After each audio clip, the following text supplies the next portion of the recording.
बिस्मिल्लाहिर्रहमानिर्रहीम अस्सलाम वालेकुम। मैं हूं समर अब्बास, आपको चैनल पर खुशामदीद कहूँगा। आज नाज़रीन खबरें काफ़ी ज़्यादा है, एक बड़ा इंटरेस्टिंग डे रहा है आज का भी खबरों के अतबार से। एक तो इमरान खान साहब ने नए फोकल पर्सन मुकर्रर कर दिए हैं। शेर अफजल मरवत और उमैर न्याजी का नाम जो है वो हटा दिया गया है पुराने फोकल पर्सन में से।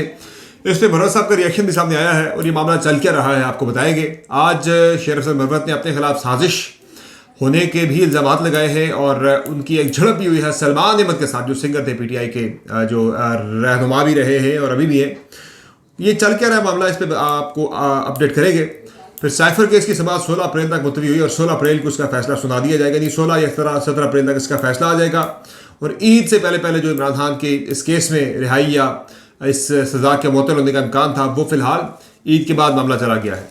फिर जो जजेस को धमकियां में इस खत का मामला है, उसमें हुकूमत ने कहा बाज़ाब्ता सी तहकीकात करेंगे, बिल्कुल भी नहीं छोड़ेंगे इस मामले को। और आज कुछ मज़ीद डिटेल सामने आई है कि ये ख़त कहाँ से ओरिजिनेट हुआ था। कल मैंने आपको बताया था कि ये ख़त पिंडी से आया, पिंडी में कहाँ से आया, आपको मज़ीद डिटेल से आगाह करेंगे। फिर अमरीकी सफारत खाने का वफ्द अडयाला जेल पहुँच गया। ये क्या माजरा जनाब, क्यों पहुँचे, किससे मुलाकात की। आपको याद है कि आज से 2 हफ्ते पहले अमरीकी सेनेटर ने कहा था कि भाई, एक अमरीकी वाले नुमाइंदगान के रुकन ने कहा था कि इमरान खान से मुलाकात होनी चाहिए फौरी तौर पे अमरीकी एम्बेसडर की। तो ये मुलाकात किससे हुई, क्यों हुई। फिर हाफिज़ नईमुर रहमान जमात इस्लामी के नए अमीर बन गए हैं। और फिर बुशरा बीबी की तबीयत के हवाले से डॉक्टर आसिम ने ये कहा है कि उनकी तबीयत बिल्कुल ठीक है और अभी उनको कोई ऐसा मसला नहीं है। मैदे में उनको मसाइल ज़रूर थे, लेकिन जहर वाला मामला ऐसा कुछ भी नहीं है। परवेज़ ज़राई की 3 पसलियाँ फ्रैक्चर हुई हैं, ये मेडिकल रिपोर्ट आई है जनाब अस्पताल ज़राई से। और फिर महमूद खान का, जो खैबर पख्तूनख्वा के साबिक वज़ीर आला थे, उनका सॉफ्टवेयर अपडेट हो गया है। कैसे हुआ, क्यों हुआ, आपको बताएंगे। आपसे रिक्वेस्ट है उससे पहले कि आप अगर अब तक आपने मेरे चैनल को सब्सक्राइब नहीं किया हुआ तो चैनल को सब्सक्राइब कर लें, वीडियो को लाइक करें अगर आपको पसंद आए और बेल आइकन जरूर प्रेस करें। अच्छा, शेर अफजल मरवत के आजकल फटे ही फटे चल रहे हैं। एक तरफ पाकिस्तान तहरीक के साथ ईद के बाद एक बड़ी एहतजाजी मूवमेंट शुरू करने जा रही है और इस एहतजाजी मूवमेंट के सिलसिले में 6 तारीख को जलसा होना था इस्लामाबाद में पाकिस्तान तहरीक साहब का। वो जलसा शब कदर की वजह से मुलतवी कर दिया गया है, मौखर कर दिया गया है। और शेर अफजल मरवत ने 2 दिन पहले कहा था ये मेरी वजह से, मेरी शोहरत की वजह से जलसा मनसूख किया जा रहा है कि मुझे इसका यानी मैं ये सारा कुछ ऑर्गेनाइज कर रहा था तो लोग मुझसे हसद करते हैं, इसलिए ये जलसा मनसूख किया गया है। तो बहरहाल ये पीटीआई की तरफ से ऑफिशियल मौक़िफ़ ये आया है कि ये शब कदर की वजह से इस जलसे को मनसूख या मौखर फ़िलहाल किया गया है। मूवमेंट ईद के बाद चलेगी, सारी जमातें मिलकर मूवमेंट चलाएंगी। लेकिन एक जो मसला इस वक्त पीटीआई के अंदर चल रहा है वो ज़रा एक दूसरे के बाजू मरोड़ने का और खींचातानी का मसला ज़रूर चल रहा है। खान साहब जब तक जेल में हैं, बाहरी पार्टी के अंदर ये मसाइल चलते रहेंगे। लेकिन हो अब ये रहा है कि शेर अफजल मरवत ज़रा भरपूर तरीके से निशाने पर आ चुके हैं और आज उन्हें फोकल पर्सन की कमेटी से बाज़ाब्ता हटा दिया गया है और 5-6 नए फोकल पर्सन मुकर्रर कर दिए गए हैं, जिसमें बैरिस्टर गौहर, अली ज़फ़र, उमर अयूब, शिबली फराज, इंतज़ार हैदर पंजोथा जो है वो इस फोकल पर्सन की टीम में शामिल हैं। और इसमें जब मेरी बात हुई कुछ देर पहले शेर अफजल मरवत साहब से, वो कहते हैं भाई कि ये कौन सी गवर्नरी है जो है मुझे नहीं मिली। तो वो कहते हैं मैं था फोकल पर्सन और अभी मैं फोकल पर्सन हूँ, ये नए नाम ऐड हुए। हालांकि बैरिस्टर गौहर साहब का पे मौक़िफ़ ये था कि भाई ये सिर्फ यही लोग हैं, बाकी इसके अलावा कोई नाम नहीं। उमैर न्याजी का और शेर अफजल मरवत का नाम जो है वो निकाल दिया गया है। तो इस पर ये मौक़िफ़ तो था बैरिस्टर गौहर का कि भाई अब ये 5 ही हैं, इनके अलावा और कोई नहीं है। जबकि मेरी कुछ देर पहले शेर अफजल मरवत से बात हुई फ़ोन पे, तो वो ये कह रहे हैं भाई ये नाम ऐड हुए हैं पहले वालों में जो रह गए थे, तो ऐसा नहीं है कि पहले को निकाल के मज़ीद नाम ऐड किए गए। तो ये मौक़िफ़ है मरवत साहब का। तो हम देखते हैं कि गौहर साहब ये तददीद कर रहे हैं इसकी। अच्छा, इसमें अब अगली कहानी ये है जनाब के कुछ देर पहले सलमान अहमद जो कि जिन्होंने पीटीआई के अंदर अल्लाहू वाला तराना भी उन्होंने गाया और बाकी भी पीटीआई काफ़ी ज़्यादा तराने उन्होंने गाए। तो उन्होंने जो है कुछ देर पहले अटैक किया सोशल मीडिया पे, ट्विटर पे शेर अफजल मरवत पे। और उन्होंने कहा जी मैं आदिल लादा और हैदर मेहदी को सलाम पेश करता हूँ कि उन्होंने बर वक्त जो है निशानदेही की थी शेर अफजल मरवत की कि जनाब ये बंदा है, किसी और का बंदा है। अब खान साहब ने भी शेर अफजल मरवत को पहचान लिया है। तो हम इन दोनों बंदों का, हैदर मेहदी और आदिल लादा का शुक्रिया अदा करते हैं कि उन्होंने शेर अफजल मरवत की निशानदेही की थी।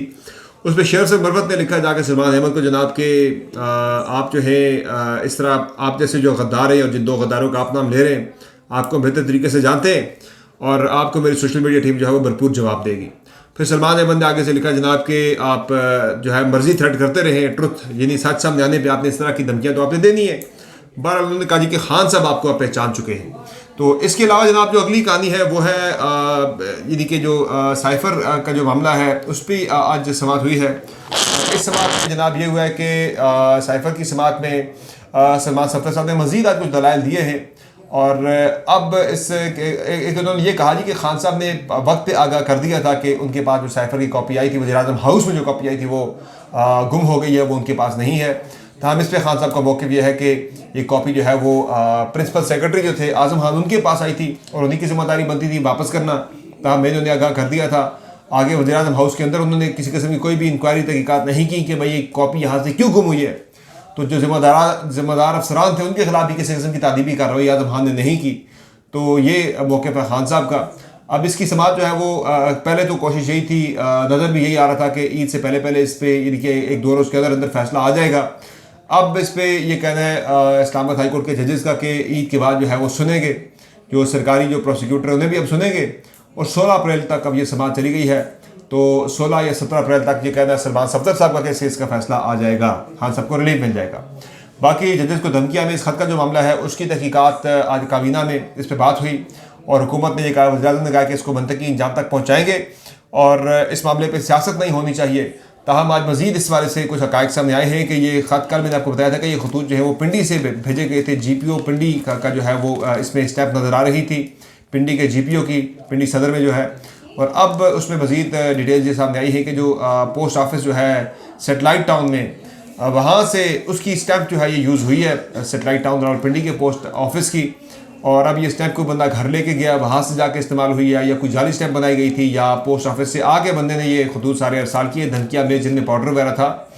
तो उसकी तहकीकात वगैरह की जा रही है, CCTV फुटेजेस को देखा जा रहा है, उनका जायज़ा लिया जा रहा है कि बंदे तक ताकि वो रेशम या रेशमा तक पहुँचा जा सके जो धमकियाँ में इस खत जिसको भिजवा रहा है। अच्छा, अगली जो कहानी है जनाब वो है अमरीकी सफारत खाने के वफ़द ने अडयाला जेल का दौरा किया है और ये दौरा अमरीकी वाले नुमाइंदगान के रुकन ने जो मुतालबा किया था ब्रैड शर्मन ने कि जनाब ये फौरी तौर पर अमरीकी सफ़ीर को जाके इमरान खान से मुलाकात करनी थी अडयाला जेल में। ये उस ज़िम्न में मुलाकात नहीं हुई बल्कि ये जाहिद जाफ़र जो कि नूर मुकद्दम कत्ल केस के जो मुजरिम हैं उनके साथ मुलाकात के लिए उन तक कौंसलर रसाई की दरख्वास्त दी थी अमेरिकन एम्बेसी ने। तो अमरीकी एम्बेसी के 3 रुकनी स्टाफ जिनमें माइकल मर्फी, उसामा हनीफ और नवीद गाजी शामिल थे, इन्होंने अडयाला जेल में जाके अडयाला जेल के डिप्टी सुपरिटेंडेंट के ऑफिस में आधा घंटा मुलाकात की है जाहिद जाफ़र के साथ। अच्छा, बाकी जमात इस्लामी की खबर यह है कि हाफिज़ नईमुर रहमान साहब अमीर जमात इस्लामी मुंतखब हो गए हैं कसरत राय से, बल्कि ठीक ठाक इन्हें वोट पड़ा है। 45,000 जो वोटर है जमात इस्लामी का उसने हक़ राय दही अपना इस्तेमाल किया और 80% लोगों ने वोट किया हाफिज़ नईमुर रहमान के मुकाबले में। उनके मुकाबले में सिराजुल हक और लियाकत बलोच साहब भी वो कैंडिडेट थे अमीर जमात इस्लामी के लिए। अब ताहम हाफिज़ नईमुर रहमान साहब जो कि बड़े एक्टिव हैं, बड़े जो है वो पार्टी के मामला को लेकर बाकी अमूर को लेकर इश्यूज़ के ऊपर जो है वो बड़ा स्टैंड लेते हैं और ये इन्होंने बड़ा नाम कमाया अपने यानी कि फर्म स्टैंड की वजह से, इश्यूज़ के ऊपर बड़ी क्लैरिटी की वजह से। और अब नईमुर रहमान साहब जो है वो अगले 5 साल के लिए यानी 2029 तक के लिए अमीर जमात इस्लामी मुंतखब हो गए हैं। बाकी बुशरा बीबी के वाले से खबर जनाब ये थी कि खान साहब ने बात की थी, बुशरा बीबी ने भी बात की थी, पार्टी के बाकी लोगों ने भी बात की थी कि उन्हें जहर रसानी की गई, उन्हें जहर दी गई है, स्लो पॉइजन दी गई है, हार्पिक के टॉयलेट क्लीनर के कतरे उनके खाने में मिलाए गए हैं। तो आज डॉक्टर आसिम ने मुलाकात की और उन्होंने पिम्स के 4 रुकनी बोर्ड भी जाके मिला उनसे। तो उसमें ये बताया गया जनाब कि किसी किस्म की जहर जो है वो दिए जाने के वाले से कोई भी डिटेल जो है वो सामने नहीं आ सकती, उनकी मेडिकल रिपोर्ट्स वगैरह की गई हैं, कोई ऐसी जहर वगैरह के आसार नहीं मिले, शवाहिद नहीं मिले। उनके मैदे में जो है वो इन्फेक्शन ज़रूर है, ताहम मुंह के ऊपर छाले या ज़ख़म वगैरह ऐसी कोई चीज़ जो है वो उसके आसार नज़र नहीं आए। तो उस पर नून लीग ने एक फिर स्टैंड लेना शुरू कर दिया, एक बयानिया बनाना शुरू कर दी जी कि इमरान खान और बुशरा बीबी झूठ बोलते रहे कि जहर नहीं दी गई। तो बहरहाल ये जो मैदे के अंदर इन्फेक्शन है उसकी कोई वजह तो होगी, वो मैदे में जलन वगैरह जो है उसकी कोई वजह तो होगी, मसले मसाइल तो हैं, इतना भी तो मामला नहीं है कि सिंपल वे को भाई कुछ भी नहीं है। वो कहते हैं ना कि धुआं वहाँ से उठता है जहाँ कोई आग होती है, मसला तो कोई ना कोई है, जहर नहीं मिली, बाकी चीज़ें जो हैं वो कोई ना कोई इशू जो है वो ज़रूर चल रहे हैं, जिसकी थॉरो मज़ीद जो है वो मेडिकल इन्वेस्टिगेशन की बड़ी अशद ज़रूरत है। अच्छा, मेडिकल की बात ही करें तो PTI के ही रहनुमा परवेज़ इलाही जो है उनकी 3 पसलियाँ फ्रैक्चर हुई हैं, ये मेडिकल रिपोर्ट में सामने आया है। ये अस्पताल के ज़राए ने ये बताया कि उनकी मेडिकल रिपोर्ट में 3 पसलियों के फ्रैक्चर होना सामने आया है और उन्हें सांस लेने में दुश्वारी का सामना है। परवेज़ इलाही की अहलिया कैसरा इलाही ने दरखास्त दायर की थी इस्लामाबाद हाई कोर्ट में कि उन्हें पिम्स अस्पताल से जो मुंतकिल किया गया है अडयाला जेल के अंदर, ये ज़्यादती की गई है, उन्हें नहीं मुंतकिल करना चाहिए था, उनकी सेहत काफ़ी ख़राब थी। ताहम अभी वो दोबारा उन्हें अस्पताल नहीं लाया गया। बाकी ये खबर जो है वो सेनेट की है कि सेनेट ने 9 मुंतखब अरकान जो सेनेट के मुंतखब हुए हैं अभी इलेक्शन में, उनके हल्फ के लिए 9 को जो है वो सेनेट का इजलास बुलाए जाने का इम्कान है, यानी कि ईद से एक रोज़ पहले। तो ये बड़ी हैरानकुन बात होगी जनाब, जब छुट्टियाँ होगी सब कुछ हो गया तो ईद से एक दिन पहले सेनेट का इजलास बुला के जो है वो हल्फ उठाया जा रहा है। ईद के बाद भी ये हल्फ हो सकता था, कौन सी ऐसी इमरजेंसी है। तो बाकी टांक में आज एक अफसोसनाक वाक़या ये रनुमा हुआ है कि सिक्योरिटी फोर्सेस के कॉन्वाय के करीब धमाका हुआ है जिसमें 5 एहलकार ज़ख्मी हुए, बल्कि शदीद ज़ख्मी हुए हैं। और एक खबर जो है वो महमूद ख़ान की है कि महमूद ख़ान का सॉफ्टवेयर क्या अपडेट हो गया है। महमूद ख़ान जो है साबिक़ वज़ीर आला रहे खैबर पख्तूनख्वा के, पाकिस्तान तहरीक के साथ बनाया, पार्टी में सीनियर लोगों को नज़रअंदाज करके खान साहब ने इन्हें वज़ीर आला बनाया था। तहम बाद में फिर ये खटक साहब के साथ मिलकर पार्टी को इन्होंने दगा दिया, छुरा घोंपा इमरान खान की पीठ में।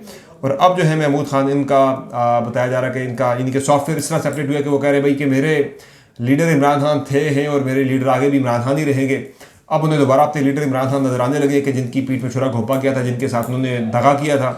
तो चूँकि महमूद खान को अपना अब सियासी मुस्तकबिल तारीख नज़र आ रहा है कि KP में जो वोट बैंक फ़िलहाल कंसोलिडेटेड है, पाकिस्तान तहरीक के साथ खड़ा है सारा बड़ा फर्म तरीके से। तो अब महमूद खान और उनके साथ के बाकी जो लोग हैं वो काफ़ी ज़्यादा सूरत हाल पर परेशान है अपने सियासी मुस्तकबिल को लेकर। तो ये एंट्री मारना चाह रहे हैं वापस तहरीक के साथ के अंदर। बाकी भी कुछ लोग एंट्री मार रहे हैं। जिस तरह से आज मैं देख रहा था, मशाल यूसुफजई का ट्वीट देख रहा था, उन्होंने बयान जारी किया। उन्होंने कहा जी कि ये जो डारा जेल में मुलाकातों वाला मामला था, ये अक्सर लोग बात करते हैं कि PTI को ख़तरा किसी और से नहीं है। PTI बड़ी बड़ी जमातों से, बड़ी बड़ी ताकतों से जो है वो लड़के यहाँ तक पहुँची है।